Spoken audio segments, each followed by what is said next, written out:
life, no judge or jury, or they can even kill you. Well, that sounds like freedom. I mean, they're fighting Al-Qaeda. There's nothing scary about having secret arrests and secret imprisonment. I mean, that's not dangerous to have the government doing that. I'm not scared of that. I'm scared of the Al-Qaeda, who the government gets on the airplanes and protects. And that brings us to our next stack of reports. Iranian protesters storm UK embassy. Image shows Iranian missile site destroyed. They're now basically admitting, of course, it was Western special forces blowing it up and killing the head of their rocket program. The war is already on. And if Iran even criticizes it, that it's evil. Again, Iran should enjoy having their bases blown up. How dare them not appreciate it? It's like cops have said in the news. If you ball up while they're kicking you, it's assault. Yes. Yes. If you don't take all the vaccines and die of cancer, you're evil. You're assaulting others by spreading disease, even though they don't protect you with the vaccines anyways. It goes on. Bon voyage. 600 Libyans already fighting in Syria. All admitted. Libyan repeat. France and Al-Qaeda assist Free Syria Army in Turkey. It's all over the news. London Telegraph, you name it. But there's a new baby incubator story. Of course, it was fake that they were throwing babies out of incubators in 91, or 1990, but it's a good story. And the yellow cake and WMDs were all lies, but so what? So what? And it was a lie about what Gaddafi was doing, but so what?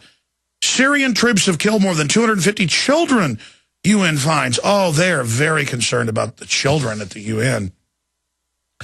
And it just goes on and on and on. Al-Qaeda-linked group claims responsibility for Katyusha fire against Israel. That means Israel or the CIA or British Intel did this. So see, Israel's under attack too. Oh, yes, the war's real. Got to take your rights. Totally ridiculous. Iranian protesters. Okay, we're going to go to Webster Griffin Tarpley, and then your phone calls 30 minutes after that, the first 30 minutes of the next hour. And somebody who's been a bit hawkish and has a lot of insider sources, did work for government agencies and things. Jerome Corsi's going to be joining us. Talk about Iran, but I wanted to go to Webster Griffin Tarpley of Tarpley.net, fresh back from the front lines of Damascus, you name it, in Syria. And he was there. The public says it's Western forces shooting and sniping just everybody just to create a cutout, kind of like Occupy Wall Street, of just a cutout of there's people dying.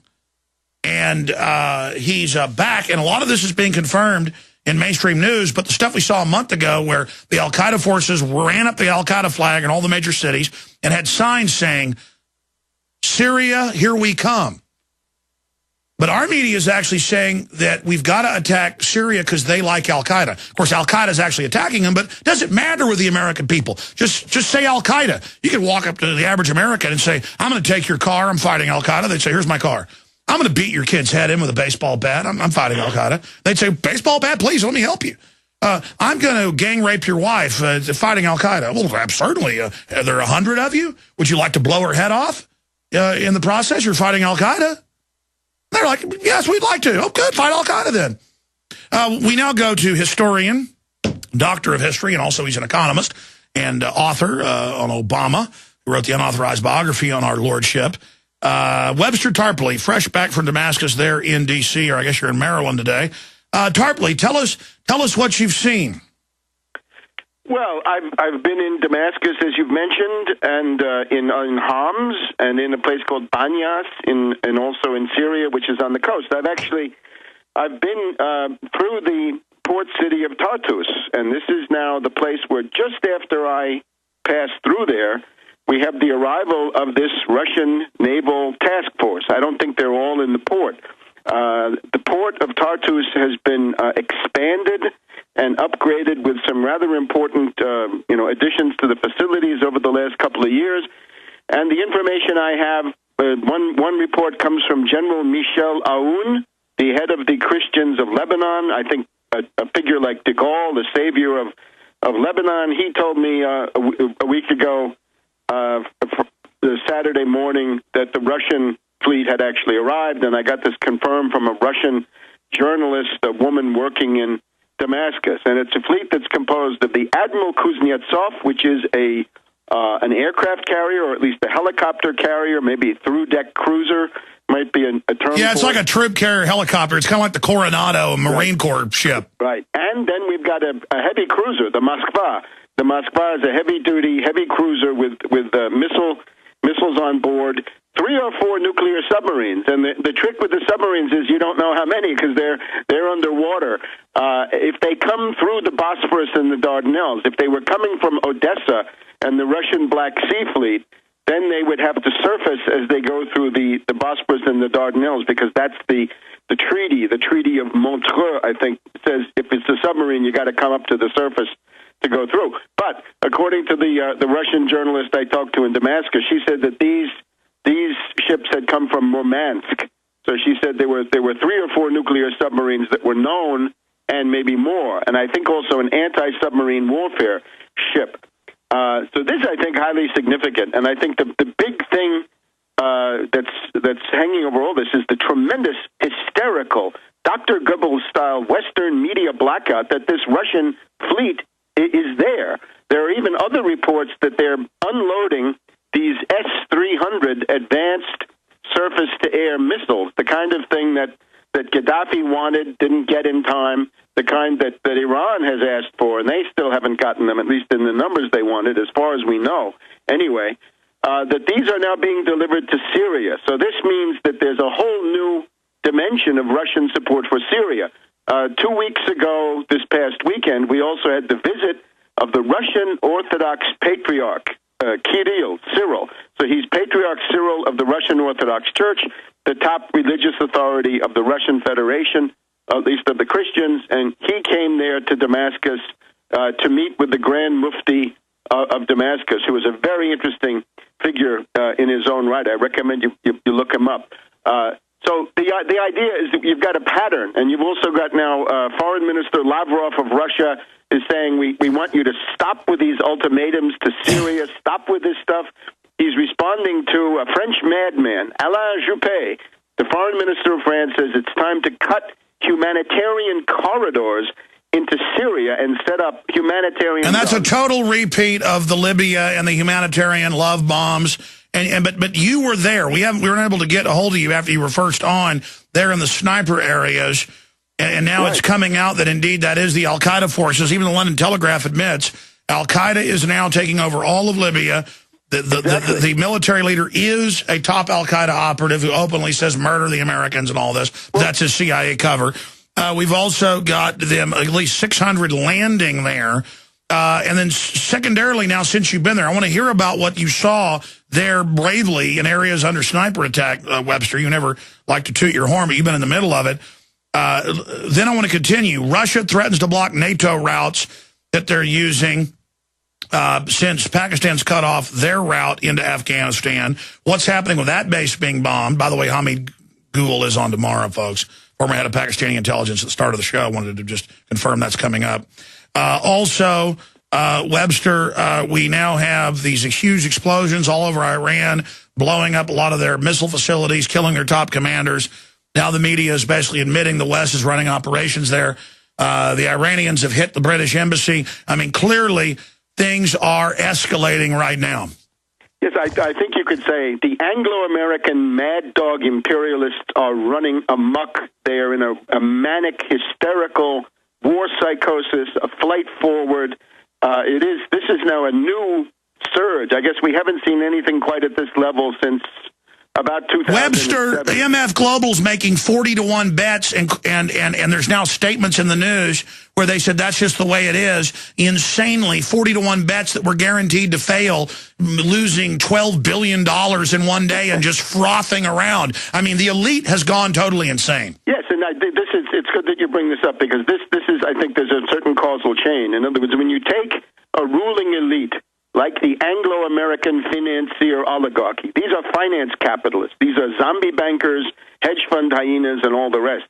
They go nuts. They go bonkers when their derivative structures and their debt structures, their collateralized debt obligations and structured investment vehicles, when those go into negative leverage, into reverse leverage, and they start pyramiding astronomical, unbelievable losses at the top of these pyramids that they create, they go nuts, and they say, increase the rate of primitive formulation of looting, of sacking, of pillaging, of robbing, exploiting the world. Then they're told, well, there are these governments that seem to get in the way. There's the Syrian government that insists on selling bread for about 25 cents for 2.2 pounds. 1 kilo of pretty good bread, I've had some, for about a quarter. And they say, that's impossible. We want that to cost $25 for that kind of bread, so we can send the money to Wall Street in the city of London. So all of these governments are in the way. And this has been the story of the whole Arab Spring. And then in the middle of this, look at that band of territory that goes from Lebanon. Lebanon is now governed pretty much by an alliance of the Hezbollah pro-Iranian forces. Listen, I want to get into all the geopolitical intricacies here, but bottom line, the elites are panicking. They're all going to go to jail unless they start World War III. And they're announcing they're going to arrest citizens for no reason and put us in FEMA camps. That's in the news. And it's just a frothing... They're like flopping around at the cocktail party, insane. But they're the boss, so that's just the way it is. But now, in the middle of all this, you've got to pick the one point when you have opposition forces, as we do, that are weak and disorganized and confused. There's got to be a clear trumpet. In other words, what do you do under these circumstances? What's the one point where activity, where a political assault, a political attack, can actually have some importance? Finance capital is the enemy. Wall Street is the enemy. The financiers, the zombie bankers, the hedge fund hyenas. This is what's behind the whole thing. Yeah, they're the opposite of free market, too. They're just absolute crony capitalist, insider crooks who then are always given more power for the messes they create. Yeah, they talk free market, but what they actually carry on is the fascist corporate state on the Mussolini model. And again, the Syrian case is highly interesting. Yeah, so bottom line, you were there, the sniper attacks, all that stuff's coming out, it's staged. Are they going to have the nerve to start the love bombing, the kinetic love, and will all the trendies dance around and be happy?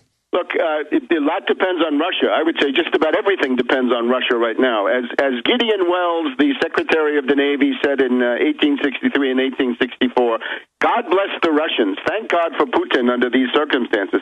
Thank God he's making a comeback, because if we had Medvedev with full power, the bombing of Syria and the civil war in Syria would already be going on. Notice that one of the things that's changing is the U.S. is leaving Iraq. That is, the large numbers of forces are departing. And what that conjures up then is a belt of territory that goes from Lebanon to Syria, across the Shiite parts of Iraq and into Iran. That's basically going to be one continuous belt, and they're opposed to the U.S. and the British, right? They don't like the imperialists for whatever reasons, and there are many reasons, and a lot of them are good reasons. So the idea now is if Iraq is falling away from U.S. control, and you can see it, right? The Iraqis refused to vote the sanctions against Syria at the Arab League. They joined with Lebanon, Algeria, and Iraq, said, no, we will not take part in the economic warfare against Syria. It means that whole thing is meaningless. Yeah, because they've already enjoyed decades of mass starvation and loving sanctions and love bombs. Privatized and everything. So the idea now is they wanted, the whole idea was to attack Syria, so you'd isolate Hezbollah, you'd destroy the only ally that Iran had other than Iraq. But now that it seems not to be working. So I would just caution everybody, right? The Anglo-Americans are as mad as hatters. They're as mad as government agencies and things. Jerome Corsi's going to be joining us. Talk about Iran, but I wanted to go to Webster Griffin Tarpley of Tarpley.net, fresh back from the front lines of Damascus, you name it, in Syria. And he was there. The public says it's Western forces shooting and sniping just everybody just to create a cutout, kind of like Occupy Wall Street, of just a cutout of there's people dying. And he's back, and a lot of this is being confirmed in mainstream news, but the stuff we saw a month ago, program, the war is already on. And if Iran even criticizes it, that it's evil. Again, Iran should enjoy having their bases blown up. How dare them not appreciate it? It's like cops have said in the news. If you ball up while they're kicking you, it's assault. Yes. Yes. If you don't take all the vaccines and die of cancer, you're evil. You're assaulting others by spreading disease, even though they don't protect you with the vaccines anyways. It goes on, bon voyage, 600 Libyans already fighting and concerned about the children at the UN. And it just goes on and on and on. Al-Qaeda-linked group claims responsibility for Katyusha fire against Israel. That means Israel or the CIA or British intel did this. So see, Israel's under attack too. Oh, yes, the war's real. Got to take your rights. Totally ridiculous. Iranian protesters. Okay, we're going to go to Webster Griffin Tarpley, and then your phone calls 30 minutes after that, the first 30 minutes of the next hour. And somebody who's been a bit hawkish and has a lot of insider sources, did work for life, no judge or jury, or they can even kill you. Well, that sounds like freedom. I mean, they're fighting Al-Qaeda. There's nothing scary about having secret arrests and secret imprisonment. I mean, that's not dangerous to have the government doing that. I'm not scared of that. I'm scared of the Al-Qaeda, who the government gets on the airplanes and protects. And that brings us to our next stack of reports. Iranian protesters storm UK embassy. Image shows Iranian missile site destroyed. They're now basically admitting, of course, it was Western special forces blowing it up and killing the head of their Syria. All admitted. Libyan repeat. France and Al-Qaeda assist Free Syria Army in Turkey. It's all over the news. London Telegraph, you name it. But there's a new baby incubator story. Of course, it was fake that they were throwing babies out of incubators in 91, or 1990, but it's a good story. And the yellow cake and WMDs were all lies, but so what? So what? And it was a lie about what Gaddafi was doing, but so what? Syrian troops have killed more than 250 children, UN finds. Oh, they're very